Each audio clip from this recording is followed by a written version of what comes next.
We are live. I'd like to welcome everyone to another episode of Heart to Heart with Bree. Tonight we'll be talking about the World Cup final. I'd like to welcome Coach Andrew and the Emperor. Please introduce yourselves to the viewers. So as I like to say, I am the Emperor. When I was born, they didn't know who I was, so they called me Richard Core. I'm a USSFB licensed soccer coach, a licensed referee, a former collegiate player, parish champion with Mandela FC out of Portland, and I played for a few years in the Bronx, New York International Soccer League. And I am an ardent football fanatic. Coach Andrew? Yeah, Andrew Edwards here, popularly called Coach for short, or called by those people who went to Kitchfield High School with me. Been coaching since 1996, former national under 20 and under 17 coach, assistant under 23 with the JFF. I'm technical director of the Turks and Caicos Islands Football Association, coach educator with the JFF, CONCACAF, and FIFA. I'd like to say welcome, and I'm really looking forward to this conversation. I have to ask you, did the right team win the final? Well, I don't know if there was a right or a wrong team, but, genuinely the team that Say that again? I don't know that there's a right or a wrong team, but I genuinely believe that the team that played the better football, the more positive football, front foot football, had control of the game. And the most consistent team over the course of the tournament won the game. That's all I would say. Coach Andrew?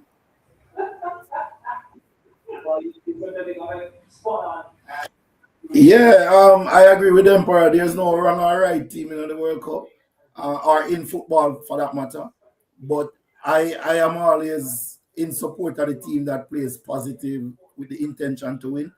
And to be quite frank, I have supported Argentina many times in the past, cried profusely when they lost in 1990 to Germany. But this time around, I did not have any support for them any at all. And that's largely because, for the most part, I think they were, I was reading a statistics this morning.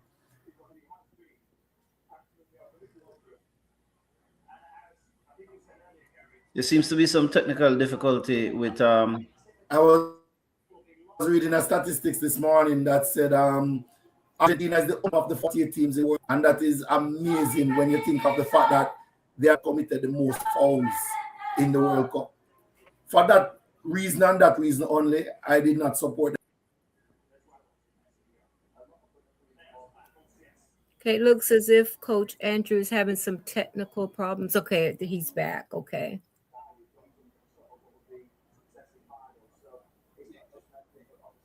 Okay, Andrew, go ahead. I'm not sure what you heard, but I was saying that, I was saying that, I would have supported Argentina in the past in World Cup, particularly 1986, 1990, when Brazil got knocked out. They were the team that I gave my support to.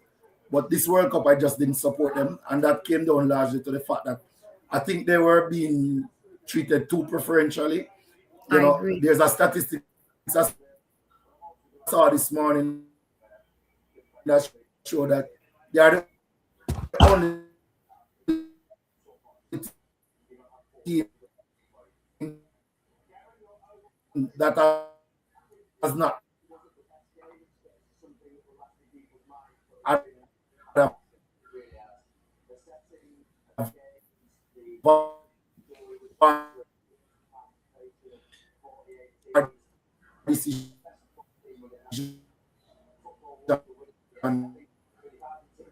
Andrew's having some technical problems.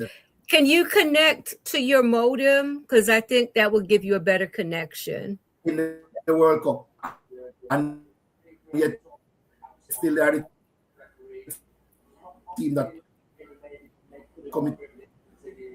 Yeah, I think what he's trying to say, I could pick up what he's trying to say. He's trying to say that they are the only team in the World Cup that has not had a VAR decision gone against them.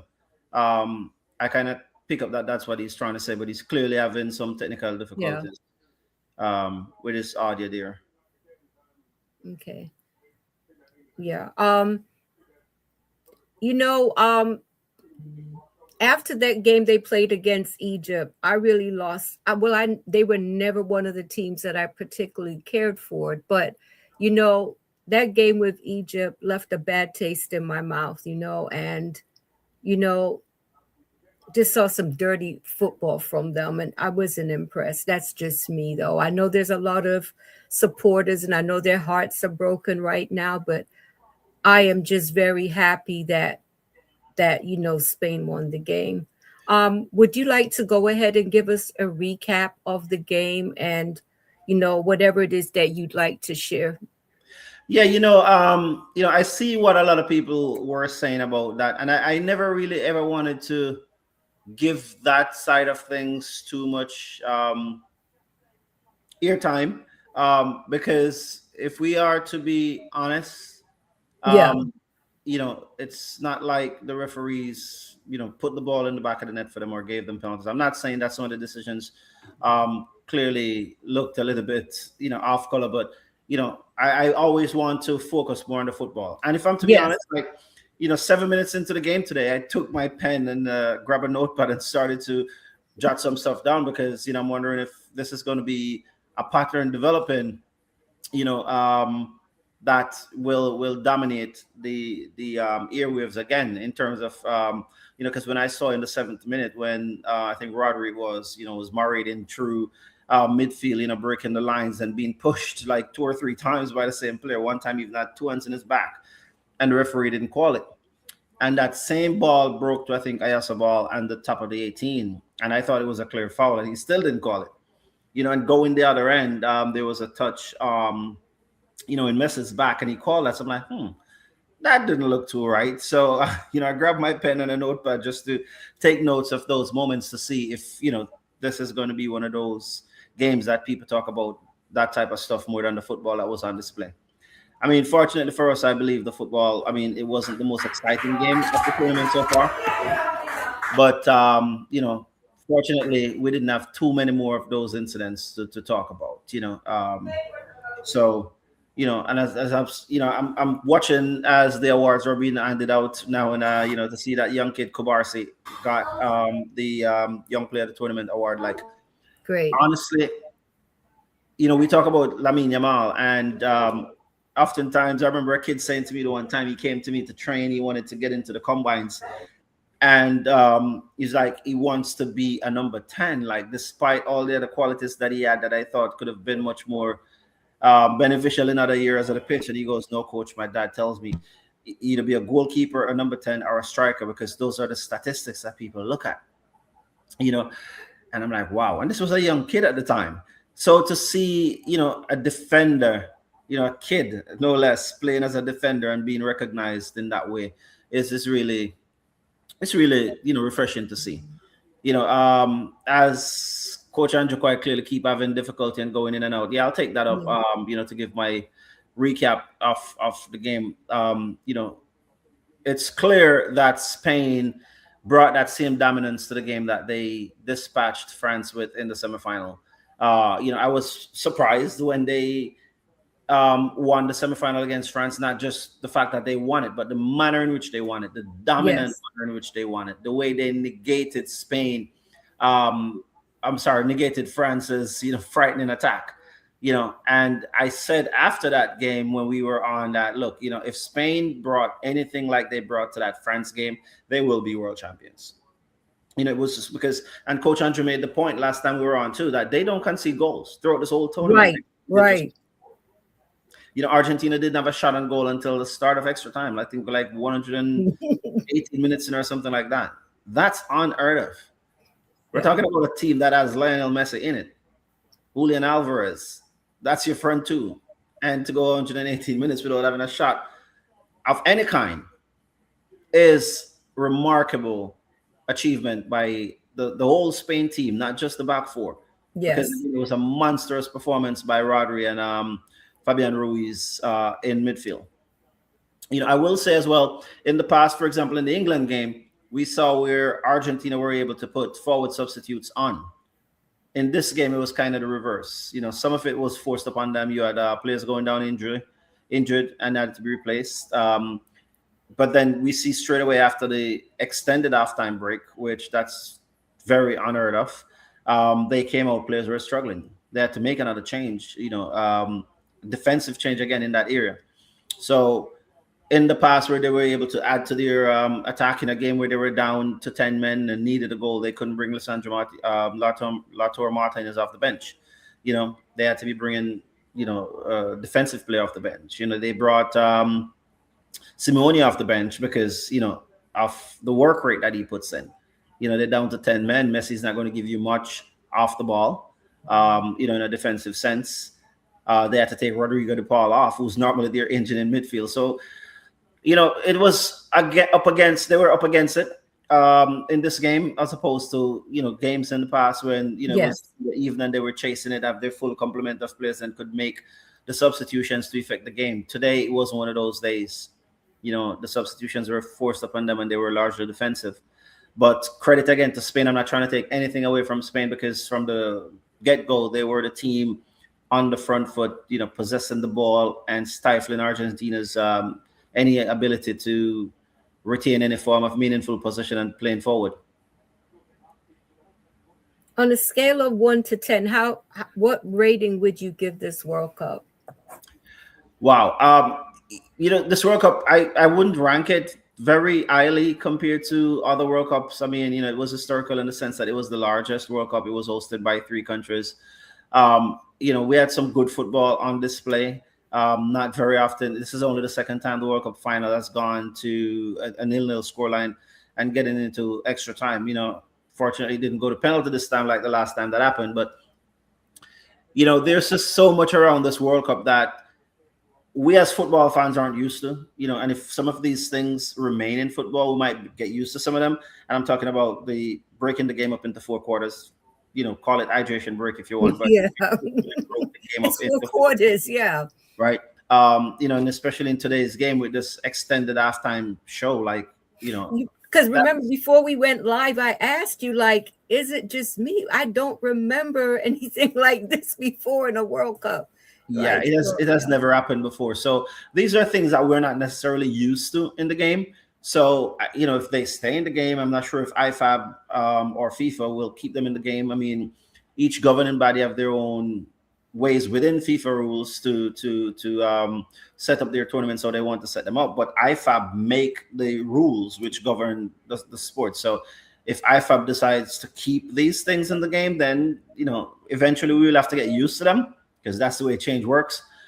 But, saying that and all the other noise, outside of the field, the political temperature, the unfair treatment that some of the players, especially the team from Senegal, had to deal with by being stopped and searched on the tarmac, the referee that wasn't let in, the African referee that wasn't let in, the Iranian team that was just treated so unfairly, having to leave the country, hours after playing a game, only coming in a certain time before the game. Ghana, who didn't have the ability to call on, their leader and, central midfield player for one of the games up in Canada. So there's just all these things that really diminishes the experience for us purist football fans.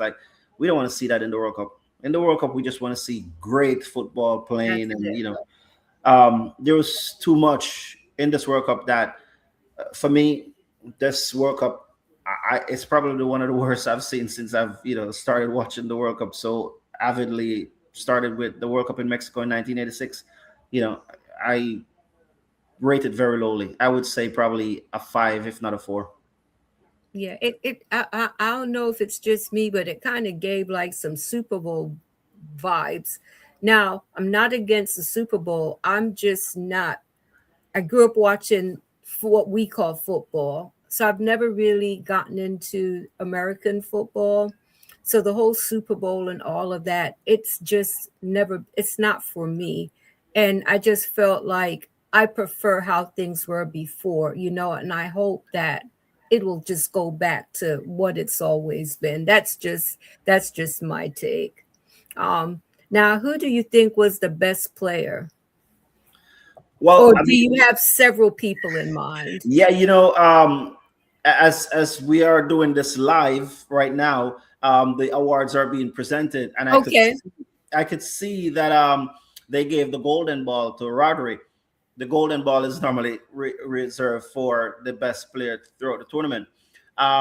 You know, prior to seeing that, and I don't have any argument against that because he has been the leader of that team, the midfield linchpin of that team. He's the one that you know stops teams like France in the semifinal, and certainly Argentina here alongside his partner in crime, Fabian Ruiz. And he's the one that links the defense and the attack, throughout the whole tournament for Spain. So no arguments against that at all.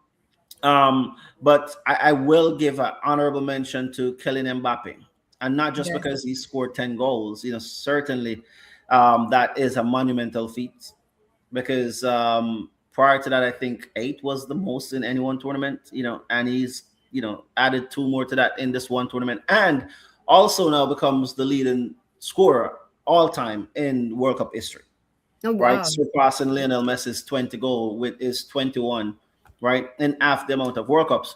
So, and not just the goals, like I said, I felt like when he's clicking, France are clicking. He brought a certain energy to France. And don't get me wrong, he plays in a front four with, Dembele and Barcola and Olise, or Doe, if not Barcola, and that is frightening. Those are 4 really, really good, quick, skillful players. But especially in the game against Spain, where you will see that he was off it a little bit. France looked off it. Yeah. All 4 of them looked off it. But whenever he's on, it's just a different energy. Definitely. It's really different energy. So I would give him honorable mention. But as I'm, glancing through the corner of my eyes, seeing Rodri coming up now to raise the World Cup trophy, and seeing he got the golden ball earlier, and reflecting on his presence in the center of the park for Spain, his leadership, undoubtedly. I was about to say he showed great leadership. So yeah, I think deservedly he is the best player of the tournament. And you know what? I definitely agree with that. I'd like to welcome Fakita. Thank you so much for tuning in. Well, now it's back to the drawing board for all the teams. This is a time. Is this the time that teams? Because I know the cup is now. It's officially over now, and I know now we have 4 more years. Is this the time now? Do they start as early as now to start planning for the next cup? And the possibilities of winning and what they need to do. I genuinely want to, especially as I'm wearing my Jamaica shirt for the first time, right, on this show. And as you're asking the question, and I'm thinking about it, I'm thinking about nations like Jamaica and Yes, Trinidad, and our smaller nations in the CONCACAF region, and even some of the African countries, not just the smaller ones that came like Cape Verde and made a nice, right. Some of the bigger countries who've been knocking on the door. I genuinely feel like we need to do more than just start thinking about the World Cup cycle. For teams like Spain and France, the established teams who have won it and won it numerous times, who's always been in the top 4 or top 8 of the World Cup. Yes, for them, it's okay looking at the next cycle because they've already had their production line in play, right? They've already set up their infrastructure. They've already set up their long-term plan. They've already put their coaching philosophy in place from their grassroots level, and every player and coach being educated in their system already attuned with those systems, right? Knowing what the long-term goal is in terms of 10, 15, or 20 years, have the facilities in place, the coaching methods in place, disseminating that from the grassroots level.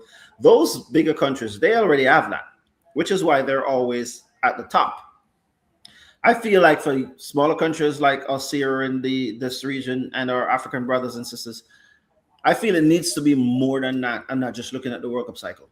I think we need to start having those long-term plans, right, put in place, and having that thought process that, okay, I might be leading this federation right now, but for this country to be established in football and starts to reap the benefits of something meaningful, the plan needs to be longer than a 4-year cycle. The plan needs to be more than just the World Cup, especially in countries like ours where there's not a professional setup, right? So we need to start thinking of how can we exploit or do better at the amateur level setups that we have, right? Yes. The Olympics, for example, right? It's an amateur sport, but it's a very big sport. A lot of countries take that route to establish themselves and to garner support and to know what it feels like to win. And it is a global title if you win an Olympic title. Yes, so it I is. do believe that for countries like ours, it shouldn't necessarily just be, okay, let's start the plan for the next World Cup, right? Because it just becomes cyclical and nothing, long-term that everybody understands and is bought into and works their way toward. Yeah. I definitely agree with you on that. Norman Johnson says Jamaica is a long way off. Yeah. I would say the men's team for sure. They're definitely a long way off, and it's been refreshing to see how far the women's game has come in Jamaica. But yeah, I mean, 4 years goes by quickly, so I am hoping that whoever is in charge of the Jamaican Federation, that they have some plans, or they're, because, it's, I would love to see the Jamaican men at the next World Cup. I would love to see that. Listen, I agree with Sister Norma. You said, who said that? Made that It says Norman Johnson, yes. Norman Johnson. I sincerely agree, right? And I feel that we have to stop skirting that fact because we think we're better than we are, right? We don't have facilities. When we go back to Jamaica and see the facilities that they're playing football in, even the so-called bigger or better facilities, they're underrated. High school facilities here, recreational facilities here, and in other countries that are more established are top-notch to the best facilities that we have in our country. That's a shame. Right. So we need to stop skirting around the facts and know that we really aren't. We're far off it. Way, way, way off it. And it's because, again, we don't think long-term. And because when we find ourselves in position of leadership, we want to be the one to bring everything to fruition. We don't, for example, I'm a Garveyite. I'm a staunch Garveyite. And when you read Garvey, right, one of the things Garvey is, you see constantly in Garvey, he talks about the next 50 to 100 years and things that we need to do to make sure that the next 50 to 100 years, we can be self-reliant. We can be, prosperous, right? We can be people with respect, right? We can be equitable. 50 to 100 years. Those are always the long-term targets that Garvey set and talks about things in those block of years. So we're elected for a 4 or 5 year cycle, and we want to do everything in 4 or 5 years, right? We don't have the resources and the facilities to do things in 4 or 5 years. When I listen to some of the people, right, who are responsible, like for example, like right now, and I'm just being honest, the guy who's responsible for coaching education in Jamaica right now is a guy that has no football experience at all, no coaching experience or coaching education. Yes. Chase Roberts from Litchfield High School. I know him to be a school challenge guy. And he is responsible for coaching education in Jamaica. How you are going to set any form of program for something you know nothing about. And I'm not trying to bemean the young man. No, I get where you're coming He's from. a bright, smart person, right? But you have nothing to call on in that regard. So how are we going to compete with a Spain? How are we going to compete with a Trinidad and Tobago, let alone a Curacao, let alone? Right? When the person who's supposed to be responsible for educating the coaches knows nothing about the game. What is he going to set a plan to educate the coaches in? Wow. So yeah, we are off it, and we're off it by more than a country mile. So I agree with your listener that made that comment. Wow. My next question is for those who may have to walk away from the beautiful game. And I'm thinking about Ronaldo, those who they're getting older. It's not realistic to think of them coming back to another World Cup. How difficult is it to transition from being a player? For those it's difficult. Let me say that it is extremely difficult for a lot of players, more than we might think. And right now, there are people who have set up systems, institutions, businesses to help players transition. Let's think about this. So Messi is now 39 years old, Okay. right? We know Messi from Messi was a young child taken from Argentina to Spain, right? Because we all know that he's had his challenges with his health, right? We all know it's widely spoken about that he's on the spectrum, the autism spectrum, right? So he's been put in special programs in Spain from he was young. We knew about him from he was young. We saw him took the Youth World Cups by storm from he was very young. This is all he knows. This is all he knows.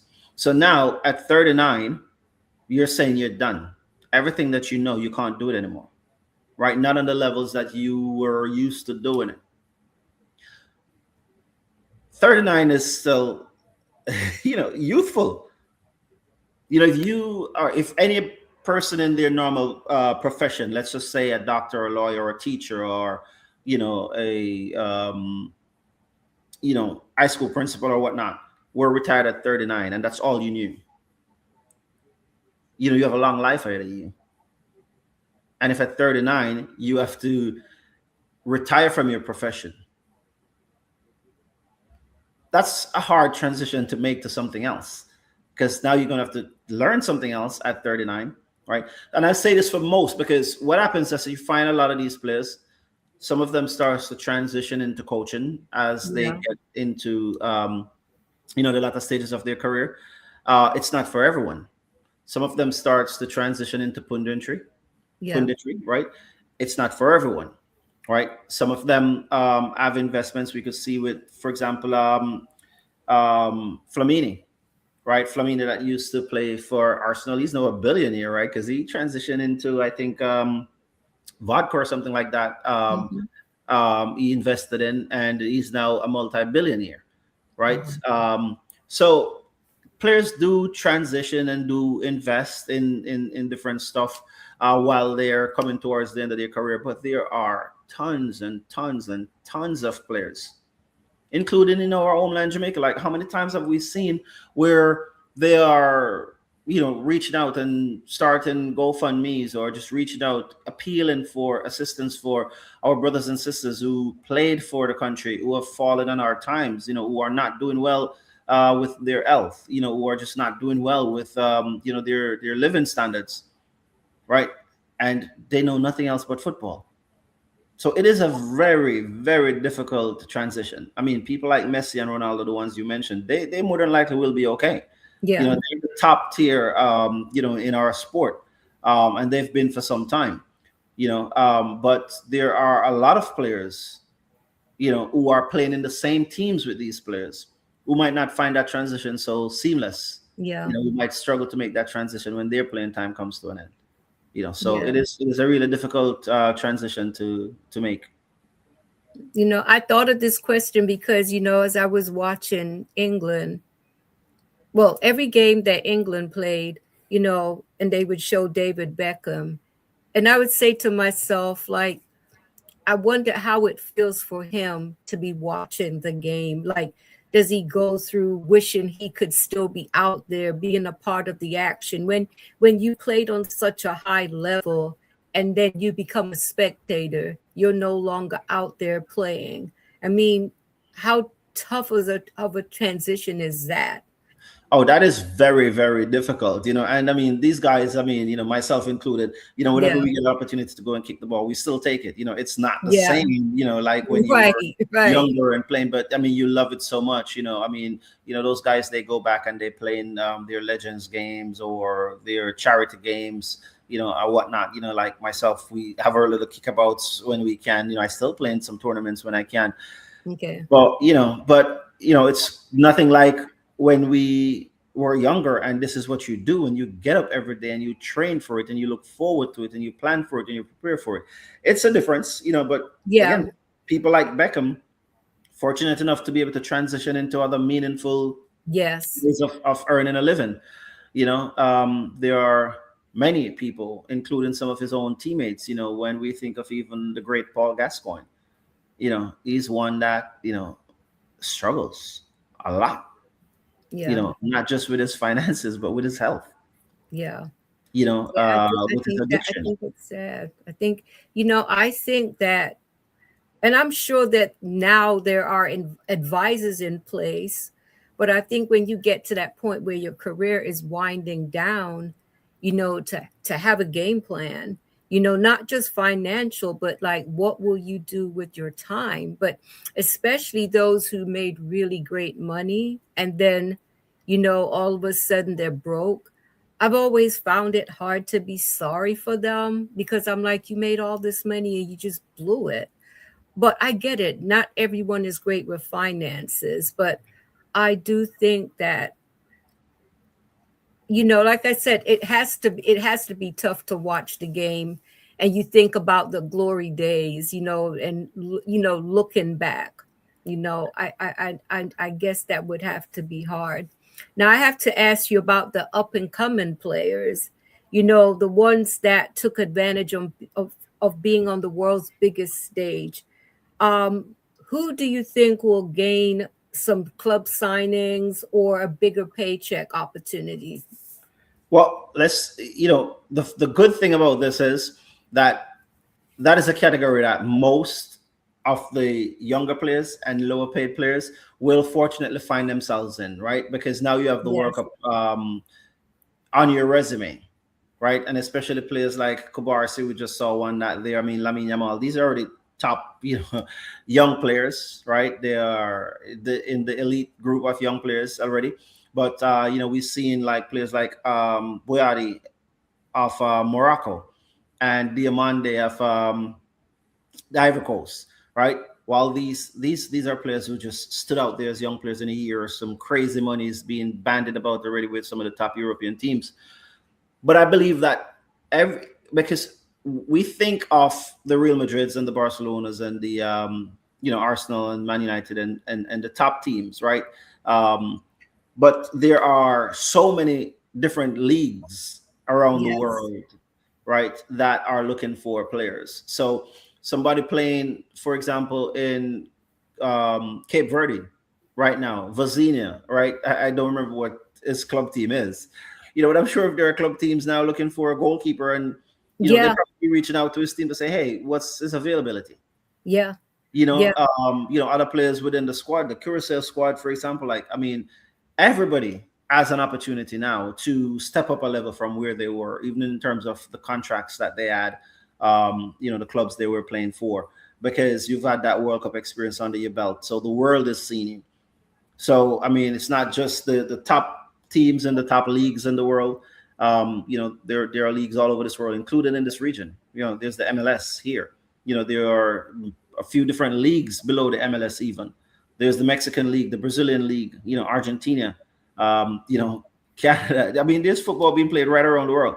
And now that these players have had an opportunity to strut their stuff to everybody watching right around the world, Yeah. they all have an opportunity now to negotiate better terms for themselves, or for people from the outside looking in to come and inquire about their availability. That's good, and I'm hoping for a lot of them that they will get what they're looking for. Now, as this World Cup has come to an end, and before we know it'll be time for the various leagues for their seasons to begin. How long does it take these players to recuperate from the wear and tear of this World Cup? Well, I can tell you right now, these players that we just watched in the final, they are going to take a whole lot longer than the players who exited, let's say, at the first round stage, right? Some of them Yeah. are probably already start to incorporate themselves back into their club teams. You're going to need at least 2-3 weeks just to do nothing, right? You're going to, I mean, these three Arsenal players who are World Cup champions now, Marino and Zubimendi and David Raya, Arteta is going to give them a few extra weeks off to go and enjoy that time with Yeah. their family. They never had it, right? Right. And you come back, now you're going to have to rebuild your fitness from the ground up, right? So it is going to take quite a while, especially for these Argentinian and Spain players to reintegrate themselves back into their club teams. And even the England players and France players who played in the fourth place match last night, they are going to need some extra time as well. They all will, but the ones who go further will need more time, but it's going to be a while before we see any of these players who at least made it to the Final Four in any of their club teams. Now, what's the process for them to recuperate and, rejuvenate and all of that? Do they have to get like special massages, or, I mean, what is it that they do? Oh yeah, I know their bodies took a beating. Yeah, that is constant. They get that on a regular basis. You have masseuses traveling with these teams right now. You have masseuses traveling with them. You have their physical therapists traveling with them. You have their psychologists traveling with them. So it's not like, this don't happen on a continuous basis and now I need to go and get this done. It is a continual thing. But to answer your question specifically, now it's downtime. Right now it's family time, vacation, holiday. People are going to go on their vacation, go on their holiday, spend time with their family, and just decompress away from it all. Once that's done, then it's going to be a slow build up to get back to certain levels of fitness. So to my earlier point, we won't see any of these players probably in the opening few weeks of the Premier League or La Liga. Okay. These players will need time to first just relax and enjoy time with their friends and family, and then time to start to build up back to their fitness. And this is going to include now the nutrition regime, because you're going away on holiday. Yes, they are professionals and they're probably watching what they eat and drink, but not so much so, given that. But not when they're on holiday, right? So they're going to enjoy themselves a little bit. So it's going to take some time for them to build up back to the levels that are required to put their bodies through another 78 months of rigors every few days. For the last few weeks, we've watched some really great football. I'd like you to share some of the highs and lows that you experience watching the matches. Well, something, albeit third place game, but the game yesterday, I enjoyed that game between France and in England, yes, because it's reminiscent to me of when I used to watch the Brazilian teams in the 80s, 90s, and the clips I've seen of the ones in the 70s and earlier on. It's just this free flowing, expansive front foot football. And as I'm watching that, I'm thinking to myself, wow, maybe if the England team played like this against Argentina, because there was a lot of transition moments, counter-attacking moments where they were coming from deep in their own half of the field, but they recover position and they had, a Bukayo Saka on one side and a Marcus Rashford on the other side, who's got speed, who's got skill, who's got power. And, Ivan Toney going through the middle. They had Eze catching up through the middle. So these players with their pace and power and skills looked so good in those transition moments, when they're breaking at pace. And it had me thinking, wow, this is some of the criticisms I hear a lot leveled at the coach. He went so defensive, myself included. I thought he went way too defensive, right, with no outlet at all. And there were a couple of moments. I think it was the third goal was one of those moments where they went from back to front quickly through Rashford, cutting it back for Saka, right? And that was an entertaining game to watch. And because first half, it was 4-0 to England. Yeah. And then all of a sudden, France showed up to the party. Yes, they did. They woke up. No, it's not like that. We got some skills too. We know how to play too. And boy, was it a treat to watch. It really and truly was. And I was saying that to myself, like, where was this when you played Argentina? Yeah. But it was entertaining. And I will say, I give a lot of credit in there as well. I remember sending messages between my brothers and I was watching when England won the penalty, right? Jed Spence again was really tremendous. He was awesome. And when Jude took the ball, right, he had an opportunity to break a record by taking that penalty, but he elected to pass it up to Saka. I thought he also had the opportunity to break a record, right, scoring a hat trick, right? And I thought, wow, that was really mature of him. That was really kind of him. That was really thoughtful of him to do that. And listen, I won't even say as luck would have it, as is abilities would have it, as is skills would have it, as is determination would have it, as is Jamaican blood would have it. He picked that ball up from around the halfway line or somewhere close to the halfway line. And he just took it on to himself and scored a peach of a goal to get the goal that he, gave up. Yeah, and see that I thought that was great for him, and I have to ask you this question because, for what he did, it was selfless, to give soccer the opportunity when he could have taken it for himself. Let's talk about individual glory versus team glory, because there are some players, they're thinking about breaking the records. They're thinking about their individual glory instead of thinking about the good of the team.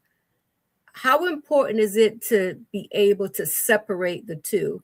There are times, go for it. But if you know in your heart that it's better to think about the team in certain moments, I mean, how important is it to be able to separate the two? Well, you have to, because it's a team sports, number one, right? Yes. As we're talking and watching some of the highlights of some of the goals that were scored throughout the tournament, breathtaking stuff. But to answer that question directly, my queen sister, you have to separate that, and if that happens, if it comes along, and it normally does come along for the great players, right? Because the great players are usually the focal point of the team. Right, yeah. Players chasing a record are chasing a record for a reason, because they're good at what they do. They're consistent at what they do. Their teammates and their coaches put them in a position to be able to do what they are good at doing on a regular basis, which is why they're chasing a record in the first place. But I don't know that any person or any team or coach walk out on the field saying, "I'm going to get a record." It's not track and field, where Usain Bolt or the young man that just broke the the 1 mile record. Saying, "Look, I'm going to go for this record today." I don't think football players go out like that, right? We go out knowing that, hey, if I score another goal, I'm breaking the record. Yeah, that is true. We know that. But I don't think players, for example, when we watch Bruno Fernandes chase the assist record in the Premier League just ended, it was becoming quite obvious where he was in positions where he could have scored a goal, but it seemed like it mattered more to him to pass it to somebody else to score the goal. So he gets yeah. And it looked a bit silly. Yeah. And I'm not trying to take anything away from the fact that he had 21 assists, right, and beat the record. But the point I'm making is that you are in that position because of your ability and consistency over time. Right. Yes. And that will come out naturally in the way the game is being played. So a player, Mbappe, for example, and Messi chasing these Golden Boot and Haaland and Kane, they're forward players. They're forward players who score goals anyway, who normally score goals, who the focal point of the team's attack are going through them. So they're more than likely going to be the ones to score the goals anyway. Right. So we're not coming out thinking, okay, Kane, you're going to get this record today. Right. But we are going to put you in the position to score the goals, because you scoring the goals means the team win. Right. So yeah, I don't know that the individual accolades are the forefront. And maybe I'm not speaking for all players, so because maybe there's a player or a few players who selfishly have that in the thought process. But I don't know that is the focal point or anything that we're focusing on doing, as opposed to what's best for the team. Yeah. Now, I'd like you to address, now that the World Cup has come to an end, the 2026 World Cup, there were 48 teams that came out, 47 teams went home without, winning the cup. Only one team, as you said it in a previous episode. Do players walk away happy with the experience? Well, you know what, we didn't win the cup, but I got to play on the world stage. I got to experience a World Cup. And do you think most of the players, whether they win the cup or not, it's about making it to the World Cup? It's about representing their country. Well, I'm gonna get technical here. Most of the players, yes. And the reason I say that is because most of the players probably realistically didn't have a chance to win the World Cup. Right? Most of the players. Yes. So that statement is probably true for most of the players. However, when you think, for example, when you listen to how, say, the England and the France players and commentators and media were after the game last night, even though we just referenced the game, how beautiful of a game it was to watch, there is still that aura of disappointment around both sets of players, right? Like it's an Yes. opportunity missed, right? Both sets of players and coaching staff and fans came into this World Cup thinking that they had a really good chance of winning this Yes. World Cup. So for those players, they would be going through a sense of disappointment right now. Eventually, I'm sure they'll get to a place where, you know, they decompress and reflect and say, okay, you know what, we did really, really well out of 48 teams. You know, we were fourth and third respectively. But right now, they're not happy about that. Right Yeah. now, Argentina isn't happy that they fell short. Yeah. Afterwards they'll go and say, you know what, we gave it our best shot. You know, we managed to play in 3 straight World Cup finals. They'll think about it like that after the fact. But they're certainly not happy right now.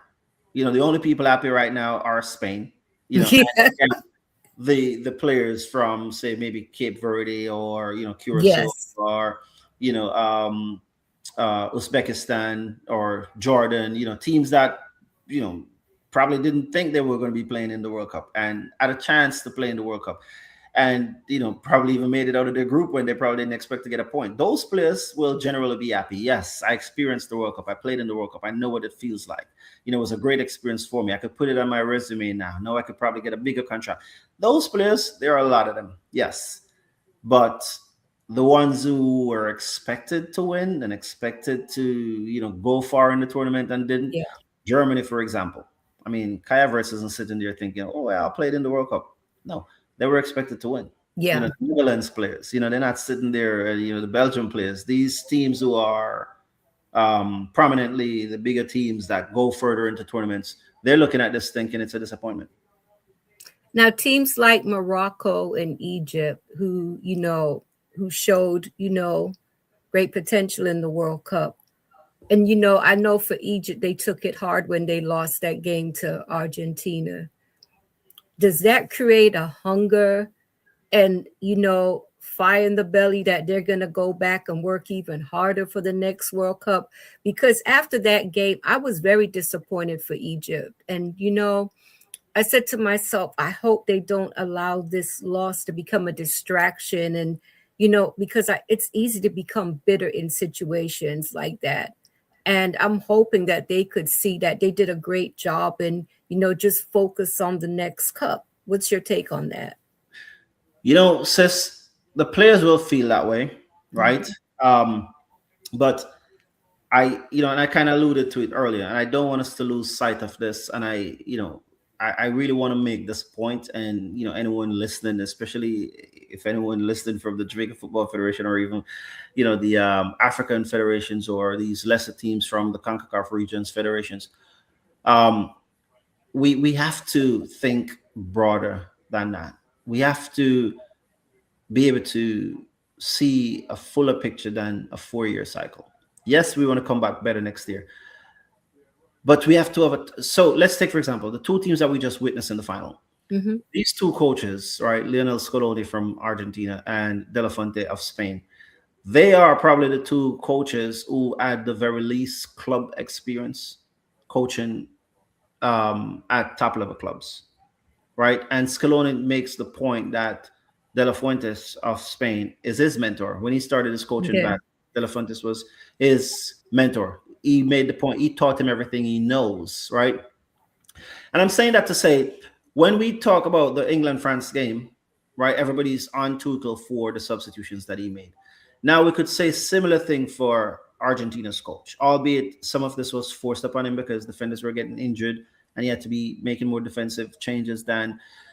But the greater point that I want to get to here is the fact that the resources that they have at their disposal, the machinery that's in place, the players that they're turning out. So, for example, Rodri came off the field. Aymeric Laporte came off the field. Now that's your best central midfielder and your best central defender, your captain, and they've been keeping the best part of your team intact, right? Your solid defensive part of your team intact, and you took them off. but you replace them with who? Martin Zubimendi, Eric Garcia, right? Two very capable and able players. So the point that I'm making here is that we can't just be looking at what to do in the next World Cup. We have to be looking at more so what Morocco has been doing, right, over the last decade or so. Where do we want to end up eventually? And how do we end up there? Do we, as a small nation or a lesser expected nation to make noise in the World Cup, want to get to a space where in 20 years we can get to the quarterfinal of the World Cup? Okay, what does that look like in 20 years, right? So I want my kids who are now 4 years old to be playing in that World Cup when they're 24 years old. So the focus is going to be on these kids when they're 4 years old. Yes. How do I want these kids to be playing when they're 24 years old, at 4 years old? Okay, we have natural ability, right? We know how to swing our hips. So it gives us an advantage with our skills. So if we make them comfortable with the football, couple that with the speed that they have, the natural ability to be agile and flexible and sway those hips, right? So we're building that from then at 4 years old, giving them good pitches to be able to play that on. So everywhere a kid walks in is coming in, well, not everywhere, but available pitches, good pitches. When we start to talk about coaching education, coach the coaches to coach the kids in this way, so that when these kids get to 7 years old and they're playing football, they are playing real football. Football with an understanding of how to manipulate the ball, football with an understanding of how to make decisions that gets you in a better position.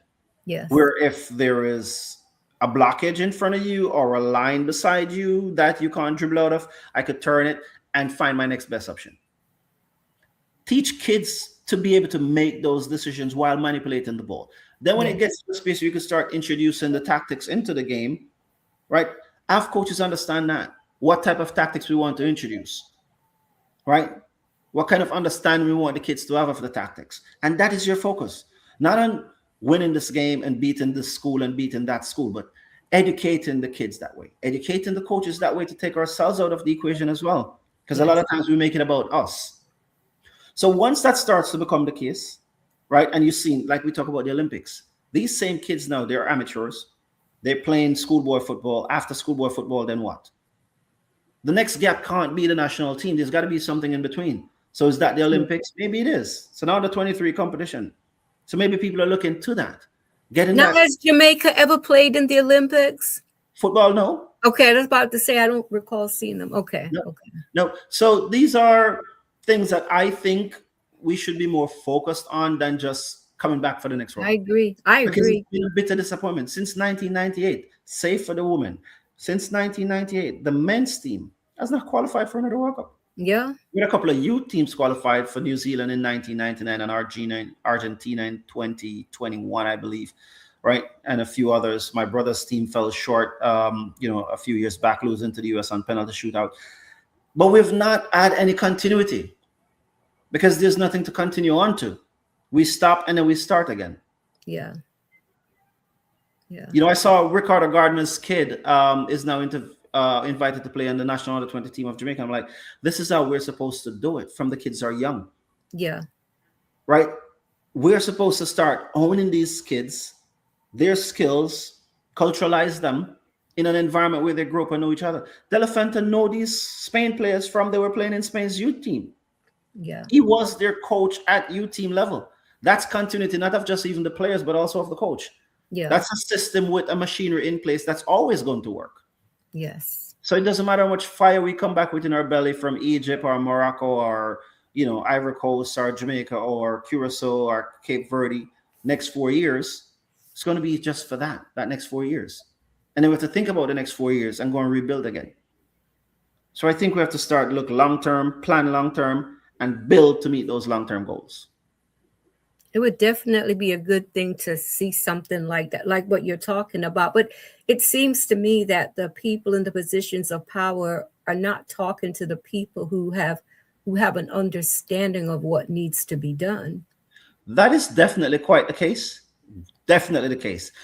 And, part of the reason being for that is selfishness, right? As a leader, you can't be selfish. It can't just be about you. Right? You have to surround yourself with the people with the knowledge, the people with the ability, and the people who, That's why people like Marcus Garvey were so great leaders. That's why people like Traore is doing so great right now, because these people aren't about themselves. We do this with track and field, Bree. Yeah. Right? We have been churning out track and field athletes. We have a conveyor belt of track and field athletes. Yeah, it's true. Why is that? We can do the same thing with football, right? I agree. When you go to a basic school track and field meet in Jamaica, the excitement level that these parents have in their little kids running, right? Some of these kids can't even run properly without tripping over themselves. But they've been doing that since basic school, from their 4 and 5 years old, right? If we create that aura, that atmosphere, that environment around football, and those kids, they make it into the Olympics. Yeah. Same football trajectory can, and in my opinion, should be there. And we should be targeting these amateur global events, including the Olympics. It's still a global event. It's still an opportunity at a global title. Yeah, I agree with you. I agree with you 100%. I have to say to you that I've really enjoyed doing these podcasts, throughout this World Cup. It's been a lot of fun. I reached out to you to ask you, would you like us to do this when the Premier League starts? And I'm so glad that you would like to do it, because it's been a lot of fun. And I've been learning a lot from you and your brother. Like, I don't have the trained eye that you have, but you've helped me to have a better understanding of the game. And I love that. So, do you have any closing thoughts? And once again, I have to thank you and your brother, Coach Andrew. My queen sister, I think I mentioned to you yesterday or the day before, I was talking to my guide and North Star, the one that helped to train my eyes and my brain to the game the way they are trained. That is Dr. Iman Black, football coach Don Davis, or Don D. And he mentioned the fact that we probably should have a show about this. That's looking at the overall staging of this World Cup. And I would like to be able to do that with you. Yes, definitely. You guys give me a date. I would love to. But, when I think of what I would like to say in closing here, my queen sister, like even just this show, there's a lot that is packed onto it, a lot of missed opportunities, right? We talk about the highs and lows, and most of the talking points that will go on have nothing to do with the football that's played on the field. Yes. Sadly for me, the last game wasn't the spark that we were looking for, and I can understand it, because neither team wanted to lose that game. That's true. And there's a lot of pressure on those teams. Argentina came into the game having played a whole lot more than Spain, with aged legs. I mean, their leaders, one of the oldest player in the tournament. So there was a lot that contributed to the game not being as fiery. I mean, the England-France game yesterday was more open. There was less on the line. People were playing with more freedom. So we could see that and understand that. But one of the things I don't want to be lost here is because, for example, like Spain got presented their trophy. And, I wonder how many of those Spain players will look back later on and like, wow, I wish this wasn't the scenario under which I was presented this trophy. Like, for example, my high school diploma from Titchfield wasn't signed by Lido Chen, who was my principal at Titchfield. And the minute I get that certificate in my hand, I can't tell you to this day what happened to it or where it is, because it just didn't feel right to me. No, I get it. I don't recognize the signature that's on my my certificate, because Lloyd Ochin is my principal, is my North Star, is my guide. Right? Oh my gosh, what a wonderful headmaster. So some things just taint what is meant to be such a beautiful thing. This is meant to be something that we walk away and talk about. Like, I could still go back and reference the Qatar World Cup, because with all the controversy that surrounded that World Cup prior to it starting, once the games got going, it was about the football. And the football is beautiful, including the final game between France and Argentina. Yes. This World Cup cannot say that. A lot of that has lost. There's so much that we could have done without, but and I have to say to the viewers, the show that I was supposed to start at 7 will be starting shortly. So, you know, we had a late start because we wanted to finish watching the World Cup and all of that. So, you know, I'm looking forward to you coming back, Richie. And like I said, you know, the topics that you would like to, because, you know, I also like to learn about the game, and I'm sure there are viewers out there that would like to learn about the game. And I'm sure that you'll be a great source of information for us. Almost definitely. I'm looking forward to it, my queen sister. And, you know, thank you again for the time. Thank to you, to your wonderful audience for, you know, putting up with me. And I it's just been always great. want to say, it's up to me. So when things around you are not kind, you can still be kind. Yes. So that's the closing thought I want to leave this World Cup with. You know, we're grateful for the football, grateful to see so many of our African brothers and sisters strutting their stuff, you know, our brothers and sisters from, you know, Curacao and these lesser nations who, you know, came to the party and showed up and did really well. We're happy to see that. You know, apologies to our brothers and sisters with all the oppression that they had to suffer and face. But in our own arts, in our own behavior, we can be better, we can do better, and we should. I applaud you and I implore you. Thank you, my queen sister. Thank you so much. And I'll talk to you soon. And to the viewers, I'll be tuning right in for the second episode for tonight. Take care, Richie. We'll talk soon. Okay, my queen sister. All right. Bye.